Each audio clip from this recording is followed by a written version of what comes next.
Hello students.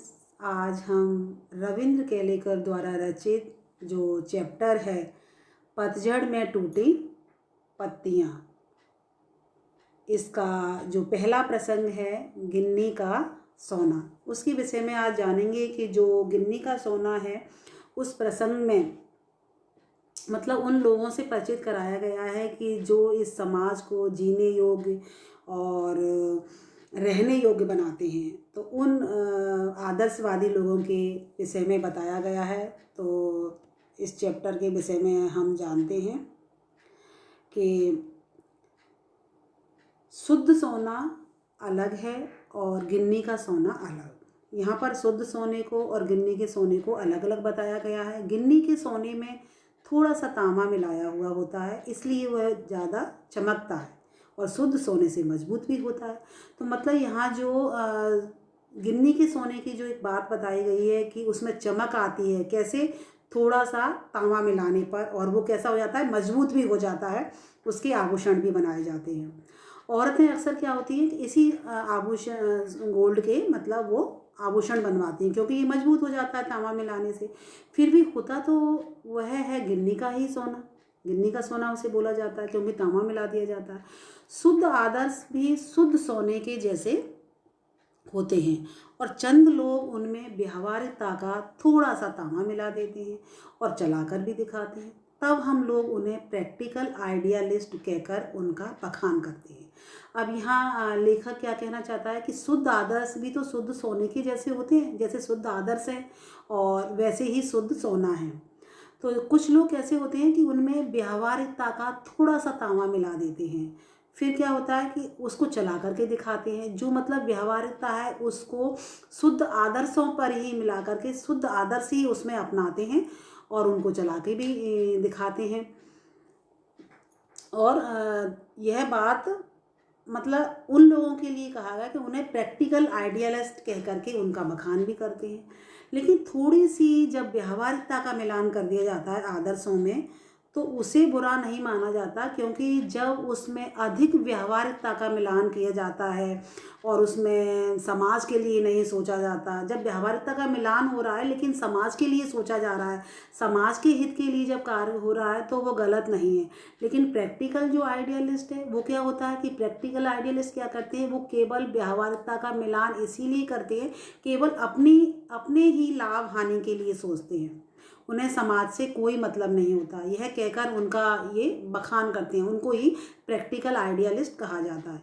पर बात न भूलें कि बखान आदर्शों का नहीं होता बल्कि व्यावहारिकता का ही होता है। और जब व्यावहारिकता का बखान होने लगता है तब प्रैक्टिकल आइडियलिस्टों के जीवन में आदर्श धीरे धीरे पीछे हटते जाते हैं और उनका व्यावहारिक सूझबूझ भी आगे आने लगती है। तो यहाँ पर क्या कहा गया है कि जैसे जो प्रैक्टिकल आइडियलिस्ट हैं वो समाज के लिए नहीं सोचते, केवल वो सेल्फिश उनको बताया गया है, वो केवल अपने लिए ही सोचते हैं और व्यावहारिकता का इतना मिलान कर देते हैं कि केवल वो अपने लाभ हानि के लिए ही सोचते हैं। तो उन्हीं के लिए प्रैक्टिकल आइडियलिस्ट बोला गया है। फिर उनके साथ क्या होता है कि वो जो उनके आदर्श होते हैं वो धीरे धीरे पीछे हटने लगते हैं और उनकी जो व्यावहारिक सूझबूझ भी आगे आने लगती है। तो सोना क्या हो जाता है, सोना तो पीछे रहकर तांबा ही आगे आता है। तांबे का मतलब इतना मिलान कर दिया जाए सोने में तो क्या होगी, उसके आभूषण बनेंगे लेकिन ज़्यादा उसमें चमक भी नहीं रहेगी और इतना मजबूत होने से भी कोई फ़ायदा नहीं है। तो ये शुद्ध सोना, शुद्ध आदर्श, व्यावहारिकता, तांबा, तो हम उतनी ही व्यावहारिकता का मिलान करें कि जिससे हम समाज के लिए कुछ अच्छा कर पाएँ। और चंद लोग कहते हैं गांधी जी प्रैक्टिकल आइडियलिस्ट थे। तो कुछ लोगों का क्या कहना है कि जो गांधी जी थे वो प्रैक्टिकल आइडियलिस्ट थे और व्यावहारिकता को पहचानते थे, उसकी कीमत भी जानते थे कि मतलब जो व्यावहारिकता है उसका शुद्ध आदर्शों में कितना मिलान होना चाहिए, इसीलिए वे अपने विलक्षण आदर्श चला सके। जो उनके आदर्श थे उन पर वो अडिग रहे, वरना हवा में ही उड़ते रहते, देश उनके पीछे नहीं जाता, उन्हें मतलब देश उनको फॉलो नहीं करता। वे जब वो केवल अपने ही लिए सोचते, सेल्फिश होते, उन्हें देश से और समाज से कोई मतलब ही नहीं होता। जैसे गांधी जी थे, कोई भी कार्य करना है तो वो आगे से आगे आगे करते थे, समाज के भलाई के लिए कार्य करते थे।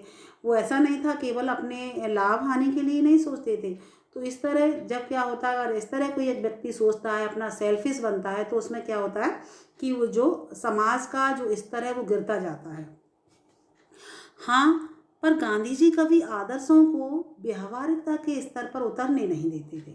मतलब गांधी जी जब शुद्ध आदर्शों को अपनाते थे तो व्यवहारिकता के स्तर पर नहीं उतरने देते थे। वो कोशिश करते थे कि व्यवहारिकता ऐसी हो जो समाज के हित और भलाई के लिए हो, बल्कि व्यवहारिकता को आदर्शों के स्तर पर चढ़ाते थे। जो व्यवहारिकता थी उसमें शुद्ध आदर्श ही नजर आते थे और शुद्ध आदर्श ही उसमें झलकते थे।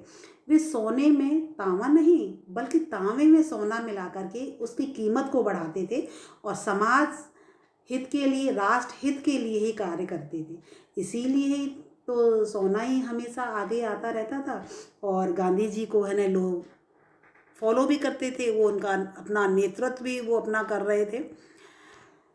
अब व्यवहारवादी लोग हमेशा क्या करते हैं, सजग रहते हैं। वो किस लिए सजग रहते हैं कि लाभ हानि का हिसाब लगा करके ही कदम उठाते हैं कि हमें क्या काम करना चाहिए, किस में हमारा लाभ हो रहा है, किस में हमारी हानि है। तो जिसमें लाभ है उसी में है ना वो आगे काम बढ़ाते हैं। उन्हें देश और समाज के बारे में वो बिल्कुल भी नहीं सोचते। इससे क्या होता है कि समाज का स्तर, देश का स्तर है वो डाउन होता है। वे जीवन में सफल तो होते हैं और अन्यों से आगे भी जाते हैं, पर क्या वे ऊपर चढ़ते हैं? लेकिन इसे ऊपर चढ़ना तो नहीं कह सकते। खुद ऊपर चढ़ें और अपने साथ दूसरों को भी ऊपर ले चलें, यही तो महत्व की बात है। क्योंकि उनके आदर्श तो चले गए, आदर्श जब होंगे तब वो दूसरे व्यक्तियों के लिए सोचेंगे। यह काम तो हमेशा आदर्शवादी लोगों ने ही तो किया है। कौन सा काम? जो कि समाज के पास अगर शाश्वत मूल्यों जैसा कुछ है तो वह आदर्शवादी लोगों का ही दिया हुआ है। व्यवहारवादी लोगों ने तो समाज को नीचे ही गिराया है, उसके स्तर को डाउन किया है। तो शाश्वत जो मूल्य हैं, शाश्वत मूल्य किसे कहते हैं? जैसे कि सत्य, अहिंसा, ईमानदारी, दया, परोपकार की भावना, दूसरों के प्रति करुणा की भावना का होना, सदाचारी, अच्छे आचार विचार, प्रेम का होना, दूसरों के प्रति प्रेम, शांति बनाए रखना, तो त्याग की भावना होना लोगों के लिए। तो ये शाश्वत मूल्य हैं जो कि अजर हैं, अमर हैं, वो कभी मिटते नहीं हैं। उन्हीं को ऊपर हमें चलना चाहिए। तो आपने इस चैप्टर को पढ़ा और आपको इजीली ये समझ में आ गया होगा।